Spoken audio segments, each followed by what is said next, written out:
आप सभी को मेरा नमस्कार और मेरा नाम है डॉक्टर नेहा और आज मैं फिर से लेकर के आई हूँ एक नया टॉपिक आप सभी के बीच में और बात करेंगे आज प्रोटीन को लेकर के।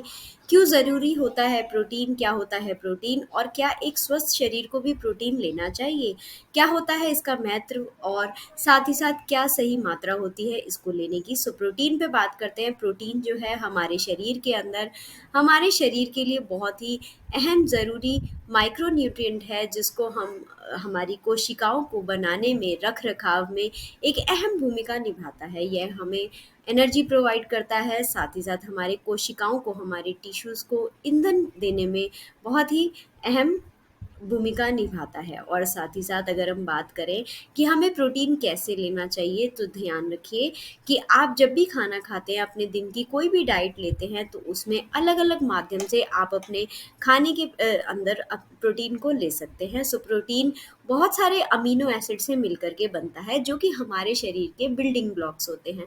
सो जानना ये इम्पॉर्टेंट है कि बहुत सारे लोग प्रोटीन को सिर्फ मसल्स के लिए या फिर बॉडी बिल्डिंग के लिए ही लेना चाहते हैं। सो नहीं, बिल्कुल इसका आंसर है नहीं। हमें इस तरीके से कभी प्रोटीन को नहीं देखना है कि ये सिर्फ बॉडी बिल्डर्स की ही ज़रूरत है या फिर एक ऐसे इंसान की ज़रूरत है जो बहुत ही ज़्यादा हेक्टिक काम करता है या फिर जो बहुत ज़्यादा स्पोर्ट्स पर्सन है। सो बिल्कुल नहीं, हमारे जो फिटनेस कोचेज़ हैं, हमारे जो न्यूट्रिशन एडवाइज़र्स हैं, वो सब यही बताते हैं कि हमारे शरीर के अंदर जो प्रोटीन है वो एक अहम सप्लीमेंट का काम करता है और हमें प्रोटीन ज़रूर लेना चाहिए और एक पर्याप्त मात्रा में लेना चाहिए क्योंकि प्रोटीन हमारे शरीर के अंदर एक बिल्डिंग ब्लॉक की तरह काम करता है। और अब बात करते हैं कि क्या प्रोटीन के क्या ऐसे ज़रूरी बातें हैं, क्या महत्वताएं हैं जिसकी वजह से हम प्रोटीन को इतनी ज़्यादा महत्वता देते हैं। हमारे शरीर के अंदर अगर हम शरीर का विकास की बात करें तो प्रोटीन हमारे शरीर के विकास में मदद करता है, हमारे कोशिकाओं को, हमारे टिश्यूज़ को उनके विकास में बेहद मदद करता है। साथ ही साथ अगर हमारे कोशिकाओं में कभी भी कोई नुकसान पहुंचता है, यानी कि कभी वे अ, अगर रिपेयर मांगते हैं या फिर वो कभी ब्रेक हो जाते हैं, तो अगर प्रोटीन हमारे शरीर में होता है तो उनकी रिपेयरिंग बहुत अच्छे से वह कर पाता है। साथ ही साथ हमारे शरीर के अंदर एंटीबॉडी बनाता है। अगर हम ये बात करें कि शरीर में एंटीबॉडी का निर्माण कैसे होता है तो वह भी प्रोटीन से ही होता है। और अगर हमारे शरीर में कोई बाहर से कोई हानिकारक कण आ जाते हैं, वायरस आ जाते हैं, बैक्टीरिया आ जाते हैं, सो उनसे लड़ने में भी हमारा प्रोटीन ही हमारी मदद करता है। यह हमारे इम्यून सिस्टम को मजबूत बनाता है। साथ ही साथ हमारे शरीर को स्ट्रक्चर देने में, स्ट्रक्चर यानी कि जैसे कोलाजन, कैरेटिन, इलास्टिना, ये भी हमारे शरीर के अंदर कुछ ऐसे इंपॉर्टेंट प्रोटीन हैं जो कि होने बेहद ज़रूरी है। ये हमारे कोशिकाओं को, टिश्यू को कठोरता प्रदान करते हैं, यानी कि उनको स्ट्रक्चर देने में मदद करते हैं। अगर हम बात करें अपने स्किन की, अपने हेयर्स की, तो इनके अंदर जो अहम भूमिका होती है, जो अहम प्रमुख जो रूप होता है वह प्रोटीन का ही होता है। हमारे जो त्वचा है वो कोलाजन प्रोटीन की बनी हुई है। इसी प्रकार से अगर हम बात करें अपनी हड्डियों की, अपने टेंडन्स की, अपने लिगामेंट्स की, तो उनको भी मजबूती बनाए रखने में हमारा प्रोटीन ही मदद करता है। यह उनकी संरचना करता है, यह उन्हें शक्ति प्रदान करता है और साथ ही साथ उनको फ्लेक्सिबिलिटी या फिर लोच भी हम जिसे कहते हैं वह भी प्रदान करने में बेहद अहम भूमिका को निभाता है। अगर हम बात करें कि न्यूट्रिएंट्स की, कि जब हम खाना खाते हैं तो हम अलग-अलग प्रकार से बहुत सारे खाने के माध्यम से अलग-अलग न्यूट्रिएंट्स को लेते हैं, विटामिन्स को लेते हैं, मिनरल्स को लेते हैं, कार्बोहाइड्रेट्स को लेते हैं अपने शरीर के अंदर। लेकिन इन सारी चीज़ों का ट्रांसपोर्ट होना भी बेहद इम्पॉर्टेंट है कि हमारे शरीर के अलग-अलग हिस्सों तक यह न्यूट्रिएंट्स पहुँचे। सो जब ये न्यूट्रिएंट्स पहुँचाने में कोई भी दिक्कत आती है तो उसमें हमारी अहम भूमिका निभाता है हमारा प्रोटीन। अगर हमारे शरीर में प्रोटीन होगा तो वह न्यूट्रिएंट्स को ट्रांसपोर्ट करेगा, अलग-अलग जगहों पे लेके जाएगा, पोषक तत्व की प्रॉपर सर्कुलेशन को निभाने में मदद करेगा। साथ ही साथ यह हीमोग्लोबिन भी बनाने में मदद करेगा और एक प्रोटीन ऐसा है जो रक्त में आयरन के साथ मिलकर ऑक्सीजन को बढ़ाता है। सो इसलिए प्रोटीन को कभी भी गलत तरीके से हमें नहीं देखना है कि इसको सिर्फ बॉडी बिल्डर्स ही लेते हैं या फिर हमें अलग से नहीं लेना है।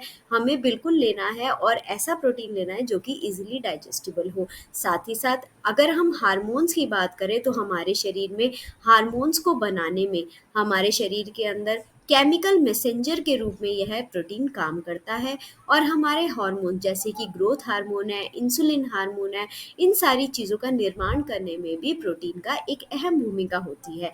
अगर हम बात करें एंजाइम्स की, सो कुछ एंजाइम प्रोटीन होते हैं जैसे कि जो शरीर में केमिकल रिएक्शन के लिए अहम ज़रूरी होते हैं। कुछ एंजाइम पाचन में मदद करते हैं यानी कि डाइजेशन में मदद करते हैं, कुछ एनर्जी देने में मदद करते हैं और कुछ एनर्जी का उत्पादन करने में मदद करते हैं। सो इसी प्रकार से यह हमारे शरीर को एनर्जी भी देता है। सो इसलिए पर्याप्त प्रोटीन लेना बेहद ज़रूरी है। सो अब हम बात करते हैं यह डाइजेशन में कितना ज़रूरी है और मेटाबॉलिज्म में कितना ज़रूरी है। अगर हमारा शरीर का डाइजेशन जो है वह अच्छा होगा, हमारे शरीर का मेटाबॉलिज्म अच्छा होगा, तो यह हमारे शरीर को जो भी हम खाना खा रहे हैं उसको तोड़ने में और साथ ही साथ हमारे पाचन को अच्छी ऊर्जा देने में यह हमारे लिए महत्वपूर्ण होगा। सो इसलिए यह हमारे मेटाबॉलिज्म को भी अच्छा करता है और हमारे डाइजेशन को भी बेहतर बनाता है। सो यह हमारी कुछ अहम भूमिकाएं थी जो हमारे प्रोटीन की होती है। सो दूसरी हम बात करें कि अगर कोई मसल्स के लिए या बॉडी बिल्डिंग के रूप में ले रहा है तो ये किस प्रकार से मदद करता है। सो यह मांसपेशियों में अगर कभी चोट लग जाती है या फिर एक्सरसाइज के बाद भी अगर कोई भी हमारा टिश्यू ब्रेक होता है तो उसको जल्दी ठीक होने में, उसको हेल्दी रखने में मदद करता है। मांसपेशियों को अगर कभी भी कोई नुकसान पहुंचा है और हमारे शरीर में प्रोटीन है तो उसकी रिकवरी बेहद अच्छी हो जाती है। ऐसे ही हमारी बॉडी के अंदर लीन मसल्स को पाने में हमारी मदद करता है। शरीर के स्वस्थ वजन को बनाए रखने में, जैसे कहते हैं हम आइडियल वेट, अगर हम आइडियल वेट को मेंटेन करना चाहते हैं या फिर हमारा वेट ऑलरेडी आइडियल है, पहले से ही आइडियल है, लेकिन हम वेट को मैनेज करना चाहते हैं तो भी यह हमारी मदद करता है। और अगर किसी इंसान को बहुत ज़्यादा भूख लगती है तो भूख के कंट्रोल करने में भी यह बेहद अहम भूमिका को निभाता है। लंबे समय तक आपके पेट को भरा रहने में आपकी मदद करता है। और जब आप कभी एक्सरसाइज करते हैं या फिर लॉन्ग वॉक करते हैं या फिर किसी लंबे समय तक काम करते हैं तो आपकी एनर्जी को बरकरार रखने में प्रोटीन आपकी मदद करता है। सो अब बात करते हैं कि हमें कितना प्रोटीन लेना चाहिए। सो अगर कोई सामान्य व्यक्ति रोजाना अपने शरीर के अंदर प्रति 1 किलो के वजन के अनुसार अगर 1 ग्राम से लेकर के 1.2 ग्राम तक का प्रोटीन लेता है तो वह उसके लिए स्वास्थ्य में बेहद मदद करता है। अगर हम बात करें उदाहरण के लिए, अगर कोई इंसान 80 किलो का है तो उसको 80 ग्राम प्रोटीन ज़रूर लेना चाहिए और 80 से 85 को भी हम ले जा सकते हैं। सो इसी प्रकार से अगर कोई इंसान अपने स्पोर्ट्स पर्सन है या फिर बॉडी बिल्डर्स की तरह काम कर रहा है या फिर उसका स्पोर्ट्स एक्टिविटी बहुत ज़्यादा है या फिर उसका पूरा दिनचर्या बहुत हैवी वर्क में जाता है तो उसको कम से कम 2 ग्राम से लेकर के 2.5 ग्राम के बीच का प्रोटीन वह ले सकता है प्रति किलो के ऊपर। उसका अगर वज़न जितना भी किलो है उतने ही ग्राम यानी कि 2 ग्राम या 2.5 ग्राम तक वह प्रोटीन को ले सकता है। सो ऐसा करने से हमारे जो शरीर की क्षमताएं हैं वह बहुत अच्छी हो जाती है। सो इन्हीं बातों का हमें ख्याल रखना है और हमेशा हमें प्रोटीन को लेते रहना है। सो प्रोटीन लेने के बहुत सारे अलग अलग माध्यम हैं, हम अलग अलग तरीक़ों से प्रोटीन ले सकते हैं, अपने खाने के रूप में ले सकते हैं, सप्लीमेंट के रूप में ले सकते हैं, किसी भी तरीके से बस प्रोटीन को लेना चाहिए। सो अगले हम मिलेंगे आपसे अगले एपिसोड के अंदर। सो धन्यवाद।